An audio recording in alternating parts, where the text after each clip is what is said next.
I'm so dedicated to you in real estate that I traveled all the way to California to report on the Silicon Valley Bank story. Welcome to another local market update with Rick Batista.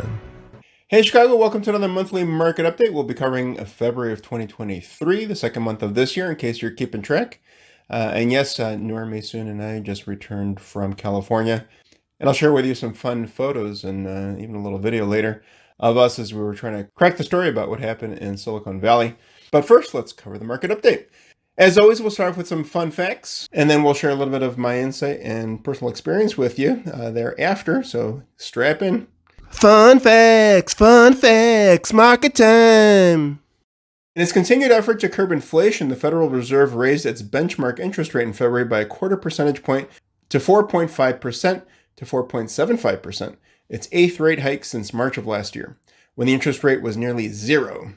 Mortgage interest rates have dipped slightly from their peak last fall, leading pending sales to increase 8.1% month to month as of last measure, but affordability constraints continue to limit homebuyer activity overall, with existing home sales declining for the 12th consecutive month, according to the National Association of Realtors. New listings in the city of Chicago were down 11.5% for detached homes and 37.7% for attached properties. Listings under contract decreased 16.3% for detached homes and 33.8% for attached properties. The median sales price was up 3.1% to $295,000 for detached homes, but was down 7.2% to $320,000 for attached properties. Month supply of inventory increased 34.9% for detached units, but decreased 5.9% for attached units. With buyer demand down from peak levels, home price growth has continued to slow nationwide, although prices remain up from a year ago.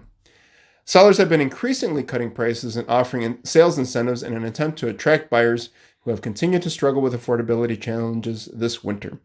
The slight decline in mortgage rates earlier this year convinced some buyers to come off the sidelines, but with rates ticking up again in recent weeks, buyers are once again pulling back, causing sales activity to remain down heading into spring. And certainly that's something that we've been seeing overall across the board throughout Chicago and the nearby Burbs, whether it's talking and working with our clients or even talking with our colleagues, just to kind of keep our ear to the street.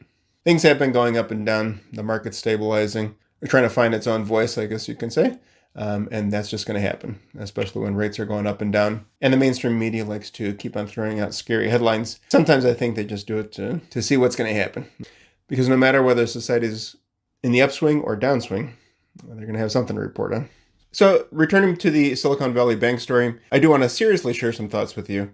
Let's put things in perspective. Number one, I believe, from looking up some information and hearing different news stories and reading some reports about it, Silicon Valley Bank was started nearly 40 years ago, and their origins were to focus on helping startup companies, particularly tech companies, find funding, which at the time was a little hard to do as technology was quickly advancing. I do believe they were the 16th largest bank in the U.S., but even being the 16th largest bank in the U.S., in all reality, if they didn't have the name that they have, you probably would never even heard of this bank or even the news story. And all the tech world has certainly seen its downs lately with all the layoffs we've been hearing about in the news. Just here to tell you, folks, this is life, this is evolution. Some change and thrive, others don't and become extinct, only to be studied in history books. With that said, perception is reality. Some things that can come out of the story that are both good and bad. One positive that's certainly coming out of the story already is that interest rates are likely to dip a little bit. We've already seen the 10-year Treasury yield come down a little bit. And if you've been watching our market updates, both weekly and monthly, we did cover this recently just a few weeks ago. And if you're not watching, I'm not sure what you're doing, but we specifically talked about how the 30-year fixed mortgage rate has been following the same path as the 10-year Treasury yield. I will toss that slide up here right now so you can see. Certainly not a 1-to-1 ratio, but the trends have been following over the last probably about 50 years or so, if not longer. Bad thing to come out of this news story, uncertainty. People tend to, at least the masses, tend to follow uncertainty. Although I don't particularly agree with that, it's very easy to get caught up in all the news stories, especially now. The news has perfected a way to get us scared and keep us scared as much as possible and pretty much dictate how we as a society tend to think, whether now or what's coming down the line. And again, this is life, this is evolution, things are going to change. People can predict all they want, but predictions mean nothing unless you're right. So right now, all we can do is know what's going on and project. But hopefully now that the federal government has stepped in to this whole situation out in Silicon Valley, that'll create some certainty for folks. And as with everything, time will tell. And we'll certainly be following this story to see how it could impact you and the real estate market, especially here throughout Chicagoland. And at the end of the day, what's most important for you is, should I buy or should I sell? Or should I keep on renting? Whatever the situation is, save. Never know when a rainy day's coming or how many rainy days we may have in a row. Wanted to bring up another slide here where the top 100 economists and home market experts were surveyed. They are certainly projecting a little bit of a dip in this year for home prices. Might end up being a little bit more of a flat market, or flat growth, I should say. And yes, we can certainly have an active market while experiencing flat growth. Not seeing prices go up too much, if at all. But then they're projecting that we're going to be seeing a little bit more of normal appreciation for years to come. Again, I don't know what's going to happen 2 or 3 years from now, let alone tomorrow. But it's nice to at least see what top folks in the industry are projecting for the coming years. It can certainly help you make a decision as to what you should be doing for yourself, for your family, for your goals and timeline. And here's another chart where the big players are saying how housing prices are going to look the remainder of the year. And if you take the average of all of these, it's looking like just a drop of 0.1%. So again, flat growth. Being a Chicagoland realtor, I can tell you what's going on throughout Chicago and the Burbs. And so much of it will depend on the area and the individual opportunity, that meaning condition, timing, and the circumstances of both the buyer and seller, because there's certainly always a story to tell from both sides. Ultimate question is, should I buy this year? My answer is, I don't know. We'd have to talk and see what makes the most sense for you. But what I do know is this, and here's a few things that I want to make sure that you're fully aware of. And this is just a very short list. There's so many other factors involved in when you're considering whether or not you should be buying or keep on renting, or, as we'll talk about too, whether or not you should be selling in 2023. So number one, if you're renting and you are thinking about buying, you know that rents have been going up. You've seen it for yourself, whether you've been moving from apartment to apartment, upgrading, downgrading, seeing what fits within your means and your needs. There's no doubt, especially in Chicago and in many of the nearby suburbs, rents have gotten pretty crazy high. And if you're staying in a place, there's a lot of landlords who are increasing by a great percentage, which could end up costing you an additional hundreds of dollars a month, and that can turn into potentially thousands of dollars throughout a year's time. But if you did follow us on social media, you do know that we do a fair number of rentals, so we know the market really well. And with that said, a lot of people are paying more in rent than what they could be paying for a monthly mortgage. And you would ask, logically, why would that be the case? Again, all comes down to individual situation and circumstances. You may not be thinking about buying because you feel that you haven't saved enough, or you think you haven't saved enough. A lot of folks have that common misconception that you need at least 20% down to buy a home. And we've covered that in some of our recent social media posts as well. You may only need about 3.5% to purchase a home, up to 5, 8, 10%. All depends on what lender you're going with and what programs they have for buyers, and particularly first-time home buyers. Another reason you may not be thinking about buying right now is that you are looking to relocate in the near future, waiting to hear about a new job or a job offer, a new position, a new role within your company that you're at now that may end up taking you to another city that would require you to commute, and you really don't want to do that, so you're waiting to see what's going to happen there. Another reason is that you have the income and the down payment saved up, but what you don't have is a credit score. Plenty of folks out there who are in that situation, whether it's due to student loans or you were impacted by the pandemic, making good money, your credit has suffered and you're trying to build that back up, and you may not qualify for a mortgage on your own, or you're not going to get the rate that you want. Certainly a legitimate concern, but may or may not be the reason as to why you should be waiting to start building up that equity in your home. So just like a home can mean so many different things for each individual, there are many reasons, or there could be many reasons, why you're choosing to rent versus buy. So either path you take, if you're looking to rent or take that plunge into home ownership, feel free to reach out. We are here to help and take care of you. Second reason as to why you should consider buying right now. If you look at home prices over the last 30 years, across the country, there has been a change of 289.1% in home prices, and that is on the upside. Another thing that we covered in recent videos is that Interest rates certainly are higher than they have been, especially recently, but they are not as high as they have been in the past. And back in the early mid-ish 1980s, they were nearly 18%. That is a crazy amount when you're comparing it to today's standards, even at these unbelievably high rates today, but nearly 18%. And yes, homes do not cost the same that they do today, but it's nearly 18%. Can you imagine paying 18% or refinancing to 12% just to get a better rate? It's unheard of today, but that did happen at one time. Talk to your family members, your parents or grandparents who may have been purchasing or selling homes at that time, and get their experience and their take on it. There's a good chance that they made out, especially if they hung on to the property for some time. Real estate is kind of more of a long game sometimes. You certainly can get a good deal and turn it around and make a profit in a short amount of time, but chances are you're going to make a bigger profit the longer you hang on to it. So even if you buy at a high rate today, there's a great chance that you're going to be able to refinance it later, and or when the time comes where it makes sense to sell, and not necessarily makes sense according to the market, but makes sense for you and your situation, your circumstances. There's a pretty good chance that's been proven historically that you will be better off financially than if you had just ended up renting and paying somebody else's mortgage. Third reason that you should consider buying right now, and this is definitely more for the buyers and the sellers out there, but sellers are looking at all this data information, they're looking at the news headlines, and they're making decisions, and a lot of folks are going to end up waiting. They're going to wait till, just like, oh, I don't want to sell in the fall, let me wait till the spring. They're looking at it now and saying, well, if rates are still stabilizing right now, they may go up, might be fewer buyers, prices might go down this year or just stay flat. I'm going to take my chances and sell for a little bit more next year. And then on the flip side, you see buyers looking at the same information and saying, oh, I'm just going to wait till rates go down a little bit. If everybody's listening to this and everybody's waiting, guess what could potentially happen? Everybody's going to wait. It can turn into a shit show, or it can certainly turn into a stressful situation, particularly for buyers, when everybody's out there trying to buy at the same time.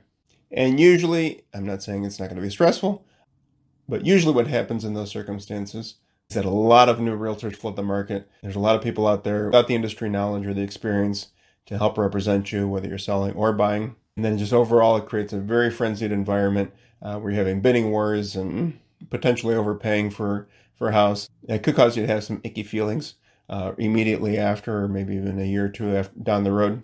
And I completely understand that stress happens. Stress is a part of life. Why put yourself in a situation that could be very, very stressful? So if you have to buy now with a higher interest rate, I always say, can't put a price tag on peace of mind. Now, although only time can give you the answers to all the questions, fears, and concerns that you have, ultimately we have to make the best decisions on what we know now. If you need help making those decisions, again, feel free to reach out. We'll help make sense of it all and help you choose the right path for you. Now, the fourth reason as to why you should consider buying right now, I'm going to say a phrase that is starting to creep up that ad nauseum list for me. And, nowadays there's just so many words that you hear time and time and time again, whether it's through news stories, headlines, social media posts, people talking about it, just becomes sickening. But certainly some validity as to why people are talking about these things. One of them is generational wealth. That's a term that I'm certainly hearing over and over again in different things, but it's true. People, for the most part, do want to leave something behind. They want to leave something behind for their children, their loved ones, make sure that they're taken care of, or at least they can start off their adult life or continue their adult life on the right foot. And that's what I think a lot of people, not just Americans, but certainly that American dream has been a part of, is making sure you're taking care of those around you, even when you're not here. And let's face it, life is expensive. You can have a job, you can have a good paying job or a great paying job, but a lot of people struggle with saving. So what's one of the greatest ways that somebody can kind of create a savings account or develop some sort of wealth for themselves or their family? And that's through home ownership. Even if you spent years, struggling a little bit or living more within your means, living a little bit more of a frugal lifestyle, in the end, home ownership is and has been probably the number one way that people have had the opportunity to build that wealth. Hopefully there comes a time where you're able to sell your property and reap the rewards of your hard work. But sometimes that doesn't happen, and you leave this earth and somebody that you love, whether it's a spouse or your children, are able to be in a much better position thanks to you. But this reminds me of a scene in one of the greatest movies of all time, not just a holiday movie, It's a Wonderful Life, where George Bailey is telling off Mr. Potter in front of the board. This is about 3 months after his father passed away. And his father, if you don't know the story, headed up the local savings and loan, helping people get out of the slums and into a nice little home. And this is a time where homes were costing $5,000, at least in these parts, based in the movie, but that was very common, having spoken with many people of yesteryear. But there just comes a point where George snaps and he loses it, and he's ripping into Mr. Potter, and because Mr. Potter's bringing up a specific loan that was just recently passed, a mortgage loan that was given to a taxi cab driver that was a friend of George, etc., etc. Watch the movie if you haven't already 1,000 times like I have. But George says, wait for what? Until they're so old and broken down? Until their children grow up and leave them? You know how long it takes a working man to save $5,000? And that's true. If buying and being a homeowner has been something that you've been putting off, bust out the calculator and do the math. How much have you paid in rent that you're never going to get back? How much do you have saved up right now? Is this an option? Give us a call. Be more than happy to get in touch with some mortgage lenders who might have some different programs that fit your needs and your budget and get you into your very own home. Sellers, should I sell this year? That's a big question. And if you aren't on the market right now, I'm going to say yes. Only if it makes sense for you. Keep in mind, it always has to make sense for you. But I assure you, we are seeing more and more buyers are craving for quality options. A lot of the homes that we're seeing right now on the market that have been sitting on the market really aren't worth their asking price. It needs too much work. They've been neglected for years. And some sellers are being a little stubborn as to what they feel they should be getting for the home. Or they're going to hold off and see how the spring market pans out. And those are the sellers that are hoping for a frenzied market so people can just come and toss money at something that's been sitting on the market for half a year or longer. But to those who are on the market right now, sellers, if it hasn't sold, I can pretty much guarantee you that it's probably the price. And or the marketing. But even if you have somebody who's not marketing the property pretty well, if your house is out there, somebody's going to find it. If it's not priced right, ain't nobody going to buy it. At least not right now. So for those particular sellers, if you expect to hit the market high and kind of see where it goes, those days, at least for now, are certainly over and long gone. Not a great strategy. So my biggest suggestion to you and piece of advice is price it right out of the gate.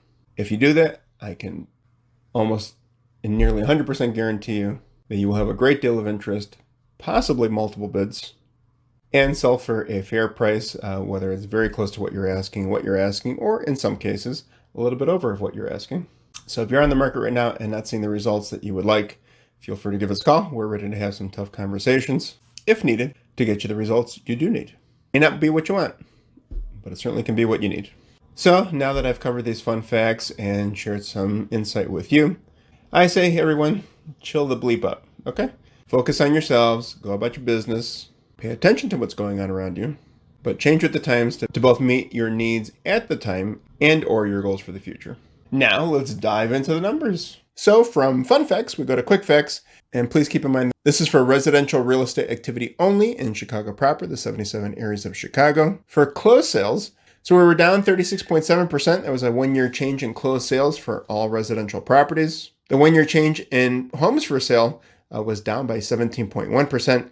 And not to be left out, the 1-year change in median sales price for all residential properties down by 3.1%. And before we go into some of the other nitty-gritty stuff, we've been following the Lender Mediated Report, which is a tool that's provided to the Chicago Association of Realtors through our local MLS. And this is keeping track of properties that are foreclosed, REO, pre-foreclosure, short sale, essentially bank-owned or soon-to-be bank-owned properties. And over the last few months, these are numbers that we've seen go up and down a little bit. I would say without a doubt, these numbers are going to go up, especially when you compare them year over year.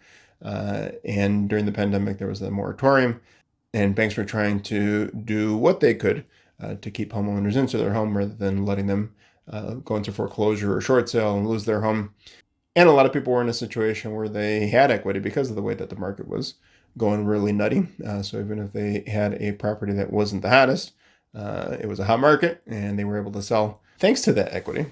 So for the month of February, the share of closed sales that were lender mediated, 3.9%, down very slightly to January's 4%.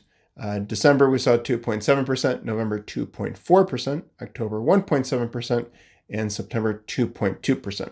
So certainly not a threat, not a threat yet.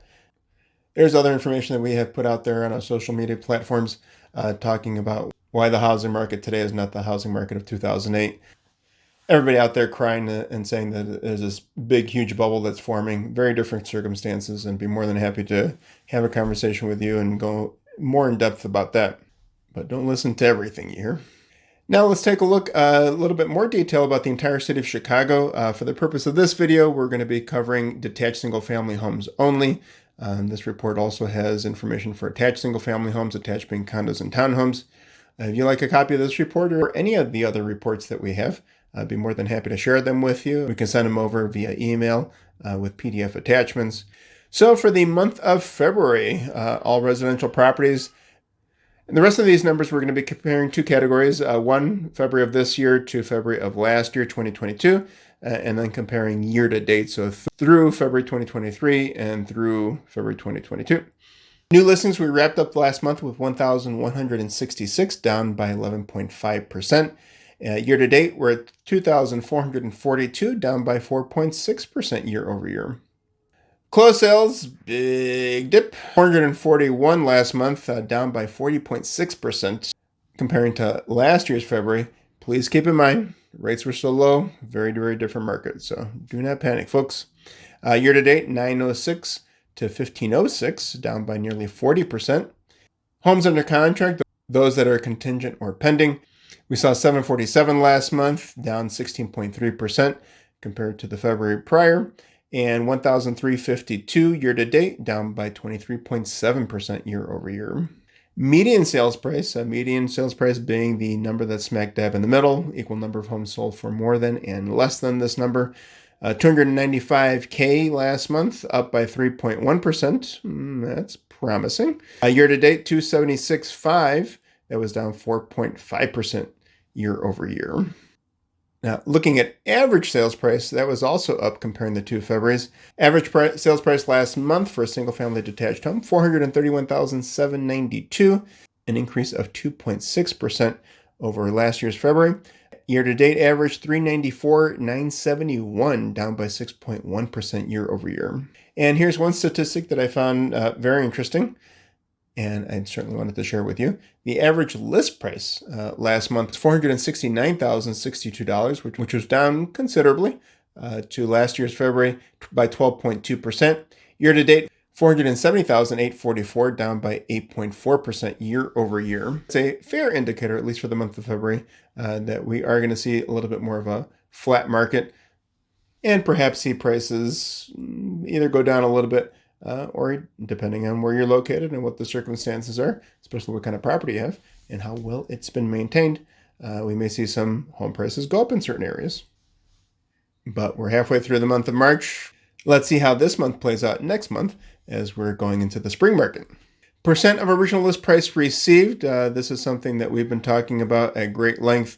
If you want to sell your home in today's market, you have to price it right. Not a week from now, not 2 weeks from now, the moment that you put it on the market.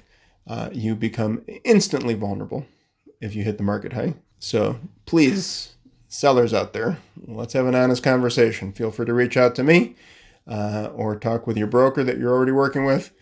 But please have those brutally honest conversations because it's not a good situation to be in, especially if you're on a tight timeline. You got to sell. You got to sell now. Don't play around with the price. But last month we saw percent of original list price received at 95%, down by 2.8%, looking at February 2022. And year to date, 94.6%, down 2.6% year over year. Market time, no doubt, going to see higher market times this year than last year. 90 versus 61, there's an increase of 46.5%. And year-to-date, 82 to 61, increase of 33.8%. So basically, to sell a house now, it ain't easy. But us brokers are just going to have to work a little bit harder. And I think for those who thrive in this industry, it'll only make us better. Inventory of homes for sale, we wrapped up the month of February with 2,174 detached single-family homes, and that was up by 8.9% year over year. So today we've covered a lot of information. What does it all mean for you? I don't know. I have no idea. It all depends on what your needs are, what your situation is, what your goals are. And I won't know any of that until you reach out to us and we talk. Many ways to get in touch with us. Call, text, email, or contact information is below. Thank you so much for watching. We appreciate your time. We're here trying to give you as much information as possible so that you can feel confident in the decisions that you are making or planning to make very soon. Enjoy the rest of your day, your week. Take care of yourselves and each other, and we'll catch you next time.